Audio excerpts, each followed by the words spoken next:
మనం dilute solutions and colligative properties గురించి discussion చేసుకోబోతున్నాం.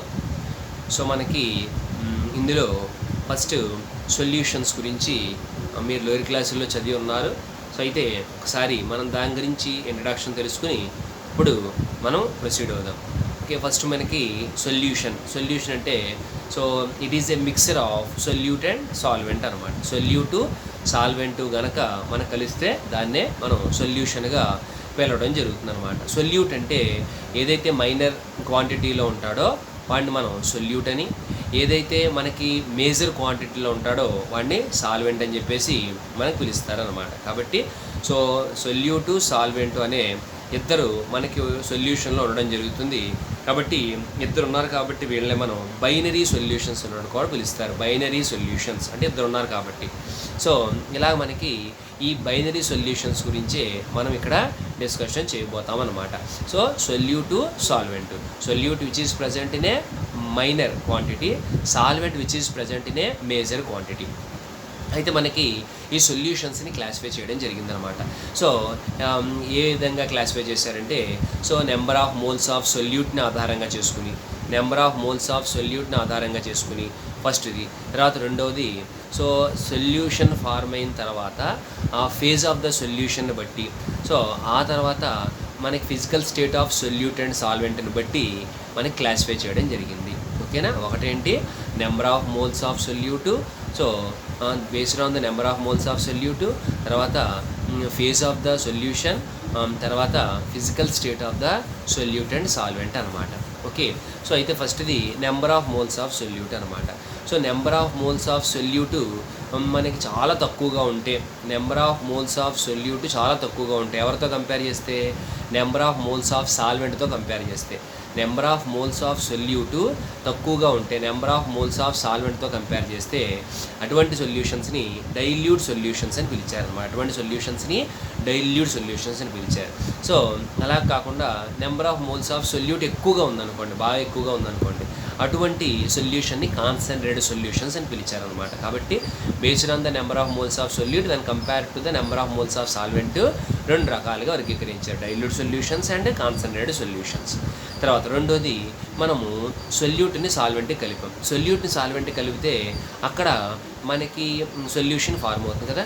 సో అయితే ఆ ఫార్మ్ అయ్యే సొల్యూషన్ అంతా కూడా యూనిఫార్మ్గా ఉందా, సో యూనిఫార్మ్గా కనుక ఉన్నట్లయితే, ఒకే ఫేజ్లో ఉన్నట్లయితే దాన్ని హోమోజీనియస్ సొల్యూషన్ అని, ఒకే ఫేజ్ లేకపోతే దాన్ని హెడ్రోజీనియస్ సొల్యూషన్స్ అని పిలుస్తారు. కాబట్టి based on the phase of the సొల్యూషన్లో హోమోజీనియస్ సొల్యూషన్స్, హెడ్రోజీనియస్ సొల్యూషన్స్ అని చెప్పేసి మనం రెండు రకాల క్లాసిఫై చేస్తారనమాట.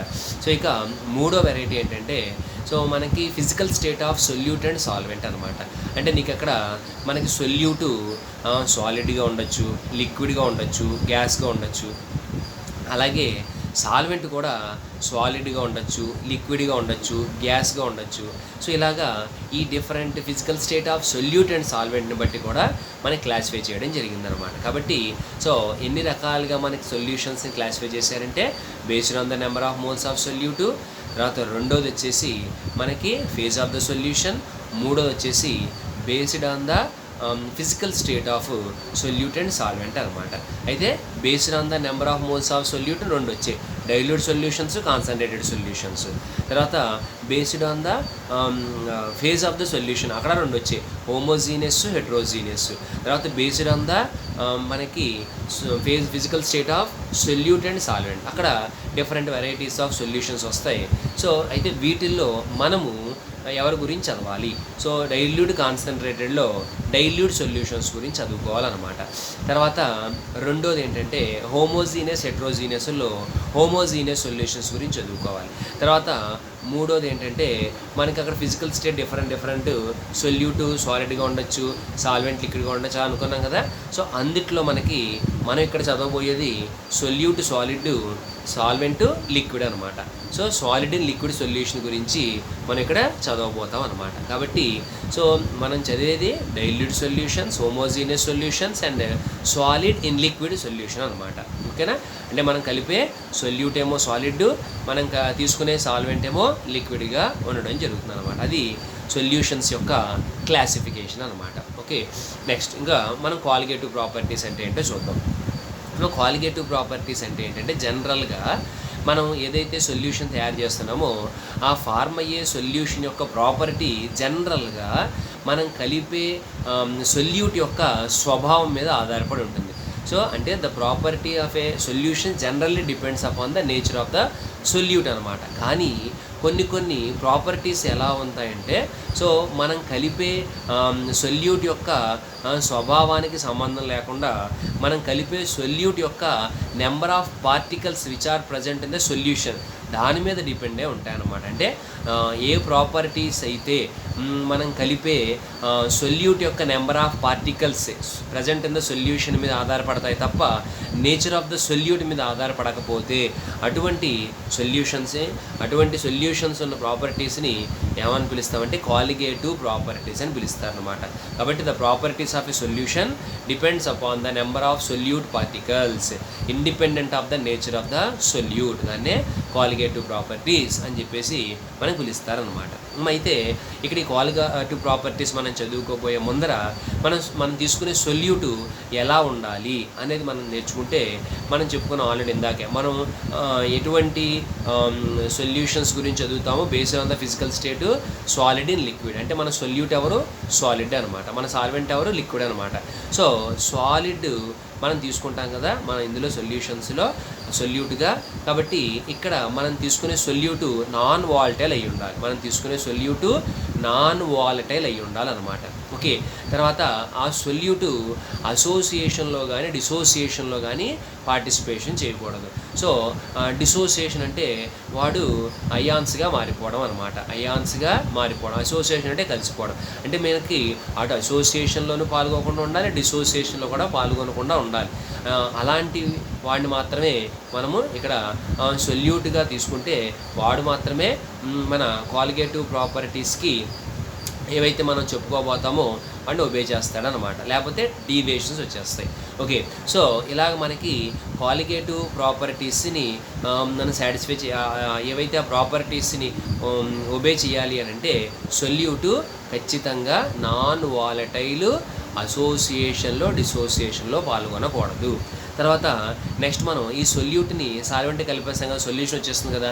ఆ సొల్యూషన్ యొక్క కాన్సన్ట్రేషన్ మనం జనరల్గా చెప్పడానికి మనం డిఫరెంట్ యూనిట్స్ వాడతాం. నార్మాలిటీ, మొలాలిటీ, మోల్ ఫ్రాక్షను, ఇలా డిఫరెంట్ యూనిట్స్ వాడతాం కదా. అయితే ఇక్కడ కాలిగేటివ్ ప్రాపర్టీస్ మనం చదవడానికి మనం ఆ డైల్యూట్ సొల్యూషన్ యొక్క కాన్సన్ట్రేషన్ చెప్పడానికి ఏ యూనిట్స్ తీసుకుంటాం అంటే మొలాలిటీని తీసుకుంటాం. సో ఏంటి మొలాలిటీ అంటే మనకి the number of moles of solute which is present in the 1 kg of the solvent అనమాట. 1 kg of the solvent. So దాన్ని మొలాలిటీ అంటాం. ఏంటి మొలాలిటీ అంటే the number of moles of solute present in 1 kg of the solvent. 1 kg of the సాల్వెంట్లో ఉండే number of moles of సొల్యూట్నే మనం మొలాలిటీగా చెబుతాము. సో ఇక్కడ 1 మోల్ కనుక 1 kg ఆఫ్ సాల్వెంట్లో ఉంటే దాన్ని 1 మోలాల్ సొల్యూషన్ పిలుస్తారు. 1 మోల్ ఆఫ్ సొల్యూట్ కనుక 1 kg ఆఫ్ ద సాల్వెంట్లో ఉంటే దాన్నే 1 మోలాల్ సొల్యూషన్ పిలుస్తారు అనమాట. కాబట్టి ఇక్కడ మనం కాలిగేటివ్ ప్రాపర్టీస్ని చదువుకోవడానికి మొలాలిటీని ఉపయోగించుకుంటాం అనమాట. ఓకేనా, ఇవి మీరు గుర్తుపెట్టుకోవాలి. కాబట్టి ఇక్కడ మీరు మెయిన్గా కాన్సన్ట్రేషన్ చేయాల్సింది కాలిగేటివ్ ప్రాపర్టీస్ అంటే number of the solute particles మీద డిపెండే ఉంటాయి. మనం తీసుకునే సొల్యూట్ నాన్ వాలటైల్ అయి ఉండాలి. అది డిసోసియేషన్లో కానీ అసోసియేషన్లో కానీ పాల్గొనకూడదు. అయితే మనం ఇక్కడ డైల్యూట్ సొల్యూషన్ యొక్క కాన్సన్ట్రేషన్ ఎక్స్ప్రెస్ చేయడానికి ఉపయోగించేదే మొలాలిటీ అనమాట. ఓకే, సో అయితే ఇక్కడ మనకి కాలిగేటివ్ ప్రాపర్టీస్ 4 ఉన్నాయి. ఆ 4 గురించి మనం డిస్కషన్ చేసుకోవాలన్నమాట. ఏంటి 4 కాలిగేటివ్ ప్రాపర్టీస్ అంటే, so lowering of vapour pressure of the solvent, 2 osmotic pressure of the solution, 3 elevation boiling point of the solvent, 4 depression freezing point of the solvent. కాబట్టి lowering of vapour pressure of the solvent, osmotic pressure of the solution, elevation boiling point, depression freezing point అనమాట. So ఒక్కొక్కటిగా వీటి యొక్క definitions మనము ఈ colligative ప్రాపర్టీస్ని ఒక్కొక్కటిగా చదువుకుందాం. అయితే ఈ కాలిగేటివ్ ప్రాపర్టీస్ ఎందుకు చదవాలి అంటే మనం మాలిక్యులర్ వెయిట్ ఆఫ్ సొల్యూట్ని మనము తెలుసుకోవడం కోసం మనము ఈ యొక్క కాలిగేటివ్ ప్రాపర్టీస్ని ఉపయోగిస్తూ ఉంటారనమాట. సో అలాగే కాకుండా మీకు లోయర్ క్లాస్లో చదువుతారు పాలిమర్స్ అని మీరు వినే ఉంటారు బహుశా. సో ఆ పాలిమర్ యొక్క మాలిక్యులర్ వెయిట్ని డిటర్మిన్ చేయడం కోసం కూడా ఈ కాలిగేటివ్ ప్రాపర్టీస్ ఉపయోగిస్తాయి. అంటే కాలిగేటివ్ ప్రాపర్టీస్ మేజర్గా మనం మాలిక్యులర్ వెయిట్ తెలుసుకోవడానికి ఉపయోగిస్తూ ఉంటారన్నమాట. ఓకేనా? సో అది ఇంట్రడక్షన్ టు కాలిగేటివ్ ప్రాపర్టీస్. ఒక్కొక్కటిగా మనం ఈ కాలిగేటివ్ ప్రాపర్టీస్ గురించి డిస్కషన్ చేద్దాం. ఓకే, ఫస్ట్ ఇది లోయరింగ్ ఆఫ్ వేపర్ ప్రెషర్. అయితే ముందర నేను మీకు లోయరింగ్ ఆఫ్ వేపర్ ప్రెషర్ గురించి చెప్పబోయే ముందర అసలు ఫస్ట్ వేపర్ ప్రెషర్ అంటే ఏంటో మనం చెప్పుకుందాం. ఓకే, సో అయితే ఇక్కడ నేను ఒక వెసల్ తీసుకున్నాను. సో ఇందులో ఇదంతా కూడా లిక్విడ్ సాల్వెంట్ అనమాట. మనం చెప్పుకున్నాం కదా, మనం సాలిడ్ సొల్యూట్ లిక్విడ్ సాల్వెంట్ గురించి చదువుతాం. మనం సాలిడ్ సొల్యూట్ లిక్విడ్ సాల్వెంట్ గురించి చదువుతాం అనమాట. ఓకే, సో అయితే ఇక్కడ మనం ఒక వెసల్ తీసుకున్నాం, అందులో వాటర్ సాల్వెంట్ కానీ లేకపోతే లిక్విడ్ కానీ వాటర్గా తీసుకుంటున్నాం. చూడండి ఇక్కడ.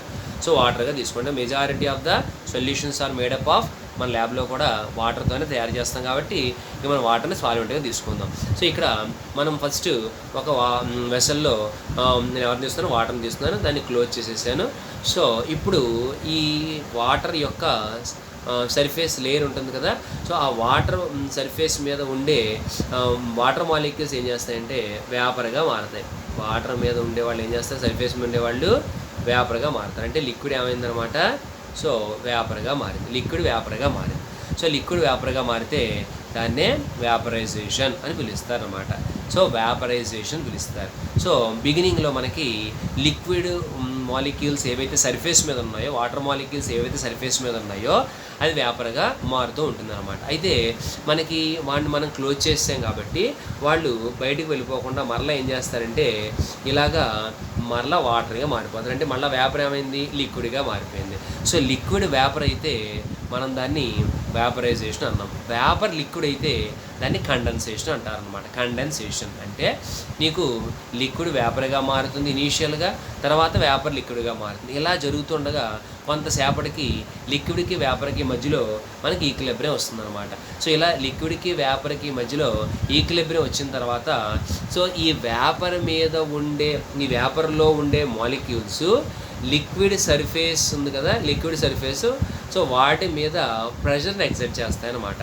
వేపర్ ఫేజ్లో ఉన్న వాళ్ళు ఏం చేస్తారు, లిక్విడ్ సర్ఫేస్ మీద ఉండే వాటర్ సర్ఫేస్ ఏదైతే వాటర్ లేయర్ సర్ఫేస్ లేయర్ ఉందో వాడి మీద ప్రెషర్ని ఎగ్జర్ట్ చేస్తారనమాట. ఎవరు, వేపర్ ఎగ్జర్ట్ చేస్తుంది ప్రెషర్ని. సో అందువల్ల pressure exerted by the vapour కాబట్టి, అంటే ప్రెషర్ అనేది వేపర్ చేత ప్రయోగించబడింది కాబట్టి దాన్నే వేపర్ ప్రెషర్ పిలుస్తారనమాట. కాబట్టి అది వేపర్ ప్రెషర్ అంటే. కాబట్టి what is vapour pressure, the pressure exerted by the vapour when it is in equilibrium with the liquid అనమాట. దాన్నే మనం వేపర్ ప్రెషర్ అని పిలుస్తాం. అయితే ప్రతి సాల్వెంట్కి కూడా ఒక ఫిక్స్డ్ వేపర్ ప్రెషర్ మనకు ఉండడం జరుగుతుంది అనమాట. ప్రతి సాల్వెంట్కి కూడా ఒక ఫిక్స్డ్ వేపర్ ప్రెషర్ అనేది మనకు ఉండడం జరుగుతుంది అనమాట. అయితే నువ్వు ఎప్పుడైతే సొల్యూషన్ చేసే క్రమంలో ఈ సాల్వెంట్కి సొల్యూట్ కలిపావో, సో సొల్యూట్ని కలపడం వల్ల ఎటువంటి సొల్యూట్ కలిపావు, నాన్ వాల్టైల్ సొల్యూట్ కలిపావు. సో మనకి సాల్వెంట్ ఏమవుతుంది, కొంత వాల్టైల్ నేచర్ ఉంది, అందుకని వేపర్గా మారిందని చెప్పుకున్నాం కదా ఫస్ట్లో. సో వాలటైల్ నేచర్ ఉంది. అంటే ఇప్పుడు ఈ వాలటైల్ నేచర్ ఉన్నవాడికి నాన్ వాలటైల్ నేచర్ ఉన్న మనము సొల్యూట్ని కలిపాము. తద్వారా మనకి వాలటైల్ నేచర్ ఆఫ్ సాల్వెంట్ తగ్గిపోతుంది, తద్వారా వేపర్ ప్రెషర్ తగ్గిపోతుంది. ఎప్పుడైతే వేపర్ ప్రెషర్ నాన్ వాలటైల్ సొల్యూట్ని కలపడం వల్ల వేపర్ ప్రెషర్ తగ్గిపోయిందో, కాబట్టి వేపర్ ప్రెషర్లో తగ్గుదల గమనించాం కాబట్టి by adding non volatile solute దాన్నే లోయరింగ్ ఆఫ్ వేపర్ ప్రెషర్ని పిలిచారనమాట. లోయరింగ్ ఆఫ్ వేపర్ ప్రెషర్ ఏమా. సో వేపర్ ప్రెషర్ అనేది తగ్గిపోతుంది, ఎందుచేత మనం నాన్ వాలటైల్ సొల్యూట్ని యాడ్ చేసాం కాబట్టి. ఇలా ఒక నాన్ వాలటైల్ సొల్యూట్ని కలపడం ద్వారా వేపర్ ప్రెషర్ తగ్గిపోయింది కాబట్టి దాన్నే లోయరింగ్ ఆఫ్ వేపర్ ప్రెషర్గా మనం చెబుతాం అనమాట. లోయరింగ్ ఆఫ్ వేపర్ ప్రెషర్గా మనము డిఫైన్ చేసుకుంటాం అనమాట. ఓకే, సో నెక్స్ట్ మనకి ఈ lowering of vapour pressure so మనం గ్రాఫికల్గా రిప్రజెంట్ చేయాలంటే మనము అంతకు ముందర ఫేజ్ రూల్ చదువుకున్నాం. మనకు గుర్తుంది కదా. సో ఎక్స్ యాక్సిస్ మీద మనం టెంపరేచర్ తీసుకున్నాం, వై యాక్సిస్ మీద ప్రెషర్ని తీసుకున్నాము. సో ఓఏ కర్వ్ అని చెప్పుకున్నాము. సో ఓఏ కర్వ్ని వేపర్ ప్రెషర్ కర్వ్ అని చెప్పాము, మీకు గుర్తుందో లేదో. సో ఏ కర్వ్ని వేపర్ ప్రెషర్ కర్వ్ అని చెప్పి. అంటే జనరల్గా టెంపరేచర్ పెరిగే కొద్దీ వేపర్ ప్రెషర్ ఇంక్రీజ్ అవుతూ ఉంటుంది. వేపర్ ప్రెషర్ ఇంక్రీజ్ అవుతుంది. టెంపరేచర్ పెరిగే కొద్దీ వేపర్ ప్రెషర్ ఇంక్రీజ్ అయ్యింది అనమాట. సో అదే అంశాన్ని ఇక్కడ మనం సాల్వెంట్కి సొల్యూషన్కి ఇద్దరి యొక్క వేపర్ ప్రెషర్ని కనుక మనం గ్రాఫికల్గా రిప్రజెంట్ చేసినట్లయితే చూడండి, సాల్వెంట్ వేపర్ ప్రెషర్ ఎక్కువగా ఉంది, సొల్యూషన్ వేపర్ ప్రెషర్ తక్కువగా ఉందన్నమాట. Solvent has high vapour pressure, ఎందుకంటే పైన ఉన్నాడు కదా, సొల్యూషన్ కంటే సాల్వెంట్ పైన ఉన్నాడు కాబట్టి solvent has high vapour pressure, solution has లో వేపర్ ప్రెషర్ అనమాట.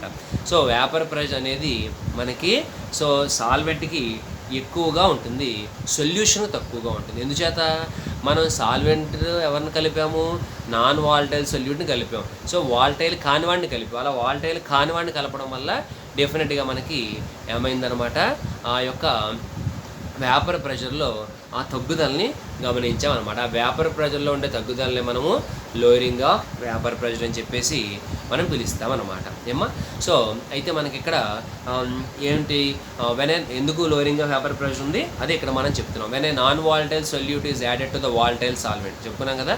ఒక నాన్ వాల్టైల్ సొల్యూట్ని తీసుకొచ్చి వాల్టైల్ సాల్వెంట్ కలపడం ద్వారా ఆ వచ్చే రిజల్టెంట్ సొల్యూషన్ యొక్క వేపర్ ప్రెషర్ అనేది ప్యూర్ సాల్వెంట్ కన్నా కూడా తగ్గిపోతుంది అనమాట. ప్యూర్ సాల్వెంట్ కన్నా కూడా వేపర్ ప్రెషర్ అనేది సొల్యూషన్ తగ్గిపోతుంది. అంటే ఎవరికి ఎక్కువ ఉంటుంది, ప్యూర్ సాల్వెంట్ది ఎక్కువ ఉంటుంది అనమాట. ప్యూర్ సాల్వెంట్ది ఎక్కువ ఉంటుంది అనమాట. అయితే పీనాట్ అన్నాం అనుకోండి, ప్యూర్ సాల్వెంట్ది పీనాట్ అంటే సొల్యూషన్ది పీ అంటే ఎంత ఎవరు ఎక్కువ ఉంటారు, పీనాట్ ఈజ్ గ్రేటర్ దాన్ పీ అనమాట. పీనాట్ అంటే ప్యూర్ సాల్వెంట్, పీ అంటే సొల్యూషన్ అనమాట.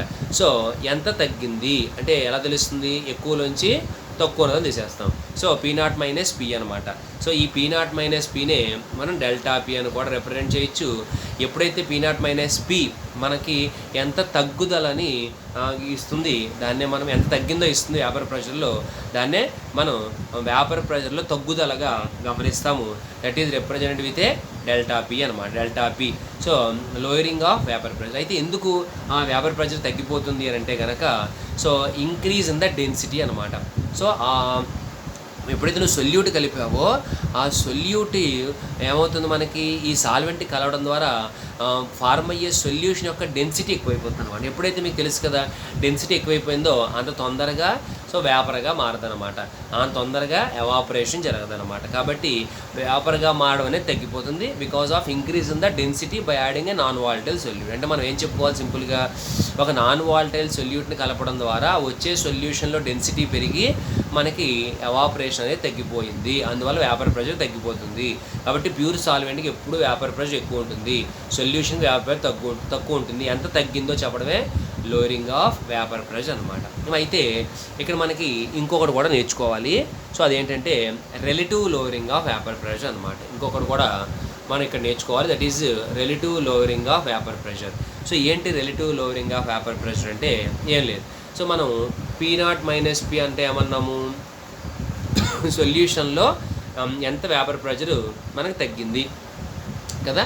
సో ఈ relative lowering of vapour pressure అంటే ఫస్ట్ మనము ఎంత లోయరింగ్ ఆఫ్ వేపర్ ప్రెషర్ తగ్గింది ఎవరితో కంపేర్ చేస్తే అంటే ప్యూర్ సాల్వెంట్తో.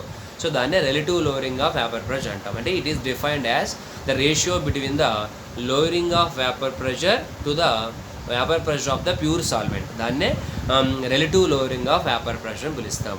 So relative lowering of vapour ప్రెషర్ని ఎలా మనము రిప్రజెంట్ చేస్తాము, it is the ratio of lowering of vapour pressure to vapour pressure of the pure solvent. పీ0 minus P ప్లేస్లో డెల్టా పీ మీరు రాసుకోవచ్చు.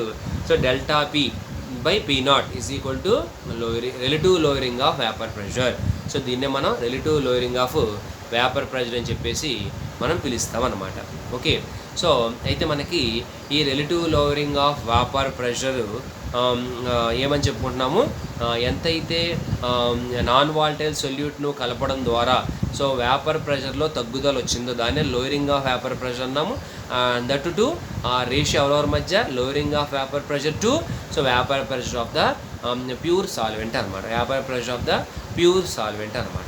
ఏమ్మా, సో ఇక్కడ మనము ఒక ఇంపార్టెంట్ లా గురించి చదవాలి, అదే మనకి రావోల్ట్స్ లా అనమాట. రావోల్ట్స్ లా.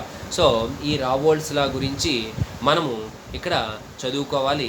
దానికి రిలేటివ్ లోవరింగ్ ఆఫ్ వేపర్ ప్రెషర్కి ఏంటి సంబంధం అన్నది మనం ఇక్కడ చూద్దాం. సో అంతకంటే ముందర మనము సొల్యూషన్ చేసాం కదా.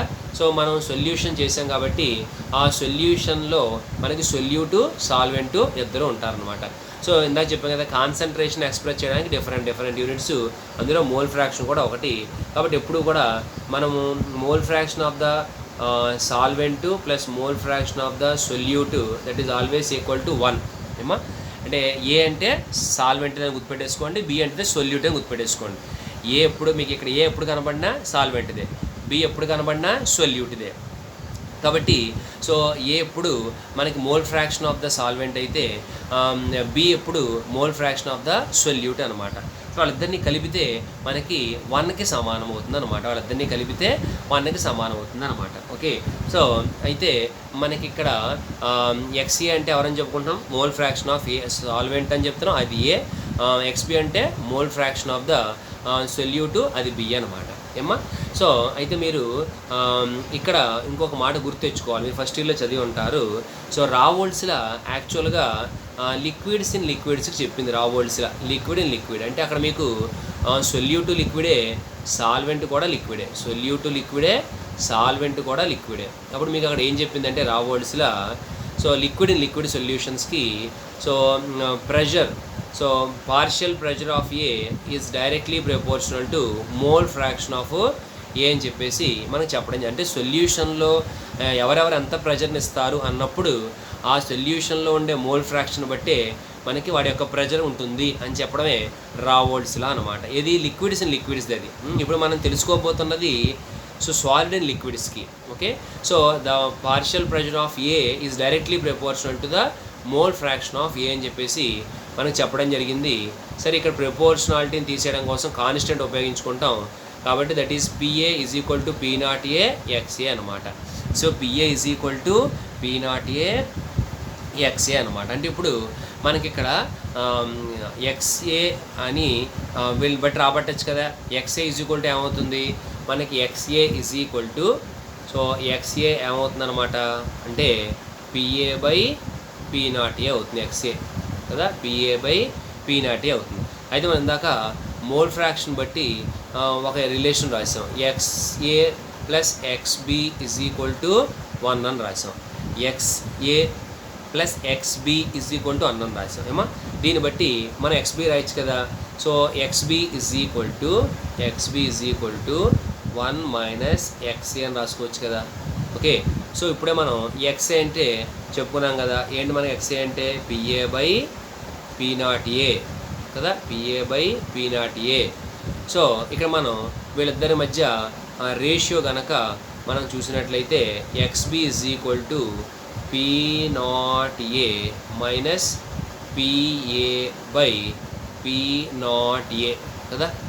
సో ఇది మనకి XB is equal to P naught A minus PA by so P naught A అనేది మనం ఇక్కడ చెప్పుకోవడం జరిగిందనమాట.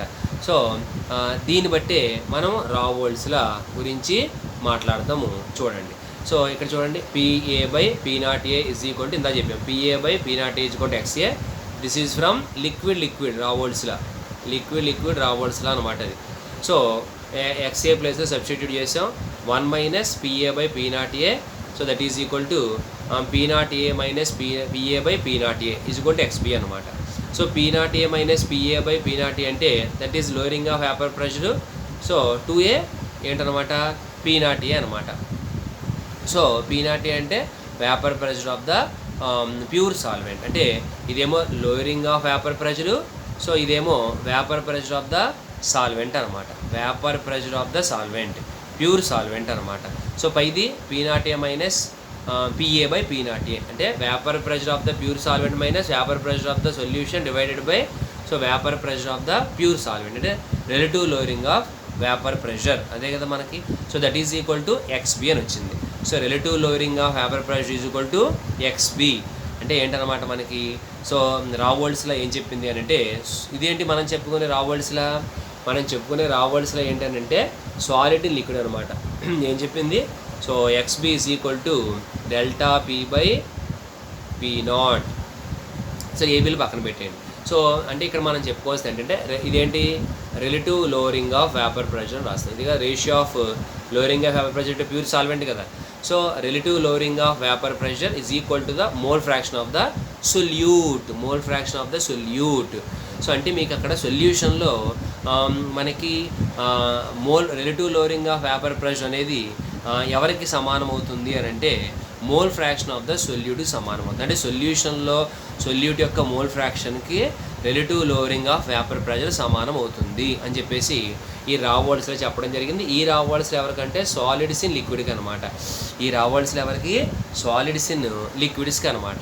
ఓకే, సో ఇది మనకి రా వర్డ్స్లా. అయితే మనకి ఇంకో మాట కూడా తెలుసు కదా. సో ఏంటి అని అంటే ఎక్స్బి మోల్ ఫ్రాక్షన్ ఎప్పుడు ఎలా రాస్తాం మనము, number of moles of solute. XB అంటే సొల్యూట్ అనుకున్నాం కదా.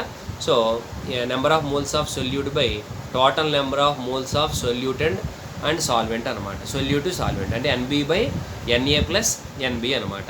అలాగే మీకు ఎక్స్ఏ రాయాలంటే NA by NA plus NB. కాబట్టి ఇక్కడ మోల్ ఫ్రాక్షన్ ఆఫ్ సొల్యూట్ కావాలి అంటే that is equal to so NB by NA plus NB అనమాట ఏమ్మా. So NB by NA plus NB that is equal to mole fraction of solute అనమాట. Mole fraction of solute. Okay, so ఇప్పుడు మనం చదువుతున్నది ఏ solutions, dilute solutions కదా. Dilute solutions చెప్పుకున్నాం కదా. NB is very less than NA. Number of moles of solute తక్కువగా ఉంటుంది అనుకున్నాం కదా. కాబట్టి మనము ఈ నెంబర్ ఆఫ్ మోల్స్తో సాల్వెంట్తో కంపేర్ చేస్తే నెంబర్ ఆఫ్ మోల్స్ ఆఫ్ సొల్యూట్ని తీసేయచ్చు అనమాట. కాబట్టి ఈక్వేషన్ ఏమవుతుంది, XB is equal to NB by NA అవుతుంది ఏమో. NB by NA. Okay, so NB by NA అవుతుంది అనమాట. సో ఇంతవరకు ఈ స్లైడ్ వరకు మీరు గమనించాల్సింది ఏంటంటే మనకి మోల్ ఫ్రాక్షన్ ఎవరిని ఇక్కడ ఫస్ట్ తెచ్చుకున్నాము, మోల్ ఫ్రాక్షన్ తెచ్చుకున్నాం. XA plus XB is equal to 1 అనుకున్నాం. దాన్ని బట్టి ఎక్స్బిని తీసుకున్నాం ఏమా. ఇంకా తర్వాత మనము రా వర్డ్స్లను ఉపయోగించుకున్నాం. ఇది లిక్విడ్ అనమాట. ఇది ఇక్కడ మీకు ఇచ్చింది లిక్విడ్ అంటే vapour pressure of the solution is directly proportional to the mole fraction అనమాట. సో మోల్ ఫ్రాక్షన్ ఎవరైతే మోల్ ఫ్రాక్షన్ ఉంటారో వాడిని బట్టే vapour pressure of the solution అనేది మనకి రావడం జరుగుతుంది. సో దాన్ని బట్టి మనం రిలేషన్ తీసుకొచ్చాం. సో ఈ రిలేషన్ తీసుకొచ్చిన తర్వాత ఈ ఎక్స్ఏని తీసుకొచ్చి ఈ ఎక్స్పి ఈజ్ ఈక్వల్ టు 1 - ఎక్స్ఏలో సబ్స్టిట్యూట్ చేసాం. సో దాన్ని బట్టి మనం రా వర్డ్స్లో అని ఇక్కడ చెప్పుకున్నాం. ఏంటి Raoult's law, the relative lowering of vapour pressure is equal to mole fraction of the solute అని చెప్పుకున్నాం. ఇక్కడ ఎన్ అంటే ఎన్బి అని రాసుకున్నాం. ఇక్కడ స్మాల్ ఎన్ ఇచ్చారు. NB number of moles of solute, capital N number of moles of solvent అనమాట. Okay, so చూడండి for dilute solution NB is greater than NB is greater than NA is greater than NB. So అందువల్ల మనకి ఎన్ఏ plus NB ఏమవుతుంది, ఎన్ఏ అయిపోతుంది అనమాట. అంటే చెప్పుకున్న dilute solution number of moles of solute తక్కువ ఉంటుంది, సాల్వెంట్ ఎక్కువ ఉంటుంది. సో అందువల్ల XB is equal to NB by NA మీకు ఇందాక రాశారు. సో ఇక్కడ ఎన్బి అంటే ఎన్ఏ అంటే number of moles of solute and solvent అనమాట. ఏ అంటే సాల్వెంట్ అని గుర్తుపెట్టుకోమన్నాను, బి అంటే సొల్యూట్ అని గుర్తుపెట్టుకోమన్నాను. కాబట్టి ఇక్కడ ఎక్స్బి ఏమవుతుంది, WB by MB by WA by MA అనమాట. Thus relative lowering of vapour pressure is equal to ఏమవుతుంది, ఎక్స్బి అంటే ఇదంతా అయింది. సో ఎక్స్బి అంటే ఇదంతా అయింది కదా. సో ఎక్స్బి అంటే ఇదంతా అయింది. ఇందాక మనం relative lowering of vapour pressure చూసాం కదా, అప్పుడు వీడికి సమానం అవుతారు కదా. ఎందుచేత, so delta P by P not అంటే ఇది relative lowering of vapour pressure. ఇది ఎవరికి సమానమైంది, ఎక్స్బికి సమానమైంది. సో ఇప్పుడు ఎక్స్బి ఎవరు, వీడి అనమాట. అంటే ఇప్పుడు ఎక్స్బి ప్లేస్లో ఎవరిని రాసుకోవచ్చు, మనం వీళ్ళందరినీ రాసుకోవచ్చు అనమాట. కాబట్టి relative lowering of vapour pressure is equal to WB by MB by WA by MA అనమాట. ఇలాగా సో మనము రా వర్డ్స్లో మనం డెఫినేషన్ ఇస్తామన్నమాట. ఓకేనా. సో ఇక్కడ మనం relative lowering of vapour pressure P0 minus P by P0 is equal to WB by WA into MA by MB అనమాట. అయితే మనం ఇందా చెప్పుకున్నాం కదా. సో ఈ యొక్క కాలిగేటివ్ ప్రాపర్టీస్ని ఉపయోగించి మనం ఏంటి తెలుసుకోబోతాము అంటే, so we can find the molecular weight of the solute అనమాట. ఇక్కడ మీరు గమనిస్తే P0 minus P by P0 ఇదంతా ఎవరు, relative lowering of vapour pressure. So B అంటే సొల్యూట్, మిమ్మల్ని గుర్తుపెట్టుకోమని చెప్పాను. బి అంటే సొల్యూట్, ఏ అంటే ఎవరు, సాల్వెంట్ అనమాట. ఏ అంటే ఎవరు, సాల్వెంట్ అనమాట. ఓకే, సో డబ్ల్యూబి అంటే weight of the solute, MA అంటే molecular weight of the solvent, WA weight of the solvent, MB molecular weight of the solute. కాబట్టి మనం వీళ్ళని ఉపయోగించుకుని ఈ కాలిగేటివ్ ప్రాపర్టీస్ ఉపయోగించుకుని molar mass of the solute MB can be calculated by knowing the values of WA, WB, MA and the relative lowering of vapour pressure. So చెప్పుకున్నాం కదా, మనం colligative ప్రాపర్టీస్ని molecular weight అంటే ఇక్కడ ఎంబీని తెలుసుకోవడం కోసమే మనం MA, WB, WA and relative lowering of vapour pressure. So వాళ్ళని తెలుసుకుంటే ఆటోమేటిక్గా మనకి ఎంబీ తెలిసిపోతాడు అనమాట.